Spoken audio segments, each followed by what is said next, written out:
பிலிப்பியருக்கு எழுதிய திருமுகம் அதிகாரம் 1. கிறிஸ்து இயேசுவோடு இணைந்து வாழ்கின்ற பிலிப்பி நகர இறைமக்கள், சபை கண்காணிப்பாளர்கள், திருத்தொண்டர்கள் அனைவருக்கும் கிறிஸ்து இயேசுவின் பணியாளர்களான பவுலும் தீமோத்தேயுவும் எழுதுவது: நாம் தந்தையாம் கடவுளிடம் இருந்தும் ஆண்டவராம் இயேசு கிறிஸ்துவிடம் இருந்தும் உங்களுக்கு அருளும் அமைதியும் உரித்தாகுக. உங்களை நினைவு கூறும் பொழுதெல்லாம் என் கடவுளுக்கு நன்றி கூறுகிறேன். உங்கள் அனைவருக்காகவும் எப்பொழுதும் மகிழ்ச்சியோடு மன்றாடி வருகிறேன். ஏனெனில் தொடக்க முதல் இன்று வரை நீங்கள் நற்செய்தி பணியில் என்னோடு பங்கேற்று வருகிறீர்கள். உங்களுள் இத்தகைய நற்செயலை தொடங்கியவர் கிறிஸ்து இயேசுவின் நாள் வரை அதை நிறைவுற செய்வார் என உறுதியாய் நம்புகிறேன். நீங்கள் என் இதயத்தில் இடம்பெற்று விட்டீர்கள். உங்கள் எல்லாரையும் பற்றி எனக்கு இத்தகைய எண்ணங்கள் எழுவது முறையே. ஏனெனில் நான் சிறையில் இருக்கும் இந்நேரத்திலும் நற்செய்திக்காக வழக்காடி அதை நிலைநாட்டிய காலத்திலும் நான் பெற்ற அருளில் உங்களுக்கும் பங்கு உண்டு. கிறிஸ்து இயேசு கொண்டிருந்த அதே பரி உள்ளத்தோடு உங்கள் மீது எத்துணை ஏக்கமாய் இருக்கிறேன் என்பதற்கு கடவுளே சாட்சி. மேலும் நீங்கள் அறிவிலும் அனைத்தையும் உய்த்துணரும் பண்பிலும் மேன்மேலும் வளர்ந்து அன்பால் நிறைந்து சிறந்தவற்றையே ஏற்று செயல்படுமாறு இறைவனை வேண்டுகிறேன். கடவுளின் மாட்சிக்காகவும் புகழ்ச்சிக்காகவும் இயேசு கிறிஸ்துவின் வழியாய் நீதியின் செயல்களால் நிரப்ப பெற்று கிறிஸ்துவின் நாளுக்கென்று குற்றமற்றவர்களாக நேர்மையோடு வாழ்ந்து வர வேண்டுமென்றே இவ்வாறு செய்கிறேன். சகோதர சகோதரிகளே, எனக்கு நேர்ந்தவை எல்லாம் நற்செய்தி பரவுவதற்கு ஏதுவாயின. இதை நீங்கள் அறிய வேண்டுமென விரும்புகிறேன். ஏனெனில் கிறிஸ்துவுக்காகவே நான் சிறைப்பட்டுள்ளேன் என்பது ஆளுநர் மாளிகை காவற்படையினர் அனைவருக்கும் மற்ற யாவருக்குமே தெளிவாயிற்று.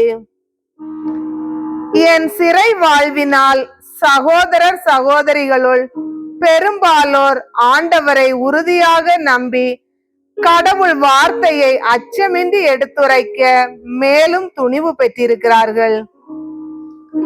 சிலர் பொறாமையும் போட்டி மனப்பான்மையும் கொண்டு கிறிஸ்துவை அறிவிக்கின்றனர். வேறு சிலர் நன்மனதோடு அறிவிக்கின்றனர். இவர்களை தூண்டுவது அன்பே. நற்செய்திக்காக குரல் கொடுக்கவே நான் நியமிக்கப்பட்டிருக்கிறேன் என இவர்கள் அறிவார்கள். மற்றவர்களோ கட்சி மனப்பான்மையால் தூண்டப்பட்டு கிறிஸ்துவை அறிவிக்கின்றனர். அவர்களது நோக்கம் தூய்மையானது அல்ல. அவர்கள் என் சிறை வாழ்வின் துன்பத்தை மிகுதியாக்கவே நினைக்கின்றனர். அதனால் என்ன? அவர்களது நோக்கம் போலியாக அல்லது உண்மையாக இருக்கலாம். எப்படியும் கிறிஸ்து அறிவிக்கப்படுகிறார். இதனால் நான் மகிழ்ச்சி அடைகிறேன். ஆம், இனியும் மகிழ்ச்சி அடைவேன். இவ்வாறு உங்கள் மன்றாட்டும் இயேசு கிறிஸ்துவினுடைய ஆவியின் துணையும் என் விடுதலைக்கு வழிவகுக்கும் என நான் அறிவேன். என்ன நேர்ந்தாலும் வெட்கமுற மாட்டேன். இன்றும் என்றும் வாழ்விலும் சாவிலும் முழு துணிவுடன் கிறிஸ்துவை என் உடலால் பெருமைப்படுத்துவேன்.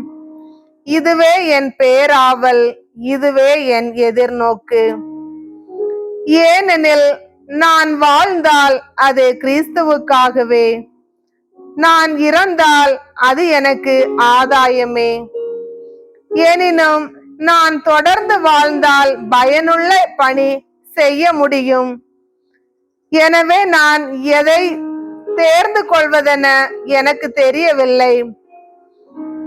இந்த இரண்டுக்கும் இடையே ஒரு இழுபறி நிலையில் உள்ளேன். உயிர் நீத்து கிறிஸ்துவோடு இருக்க வேண்டும் என்னும் ஆவல் ஒருபுறம், இதுவே மிக சிறந்தது. ஆனால் இன்னும் வாழ வேண்டும் என்பது மற்றொரு புறம். இது உங்கள் பொருட்டு மிக தேவையாய் இருக்கிறது.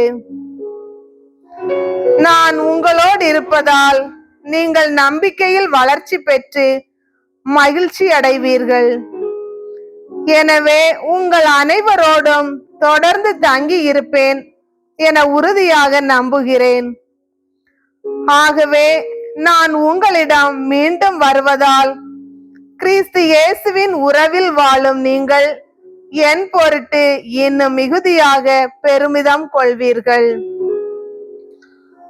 ஒன்றை மட்டும் மறந்து விடாதீர்கள். கிறிஸ்துவின் நற்செய்திக்கு ஏற்றவாறு நடந்து கொள்ளுங்கள். நான் உங்களை வந்து பார்த்தாலும், நான் வர முடியாத நிலையில் உங்களை பற்றி கேள்விப்பட்டாலும், நீங்கள் நற்செய்தியில் கொண்டுள்ள நம்பிக்கைக்காக ஒரு மனதோடு போராடி ஒரே உள்ளத்தோடு நிலைத்து நிற்கிறீர்கள் என்றும், எதிரிகள் முன் சற்றும் மருளாமல் இருக்கிறீர்கள் என்றும் நான் அறிய வேண்டும். இவ்வாறு நீங்கள் மருளாதிருப்பது அவர்களது அழிவுக்கும் உங்களது மீட்புக்கும் அறிகுறியாகும். இதுவும் கடவுளின் செயலே. ஏனெனில் கிறிஸ்துவிடம் நம்பிக்கை கொள்வதற்கு மட்டுமல்ல, அவருக்காக துன்பங்களை ஏற்பதற்கும் நீங்கள் அருள் பெற்றுள்ளீர்கள். நீங்கள் என் போராட்டத்தை கண்டீர்கள். இப்பொழுதும் அது பற்றி கேள்விப்படுகிறீர்கள். உங்கள் போராட்டமும் அதுவே.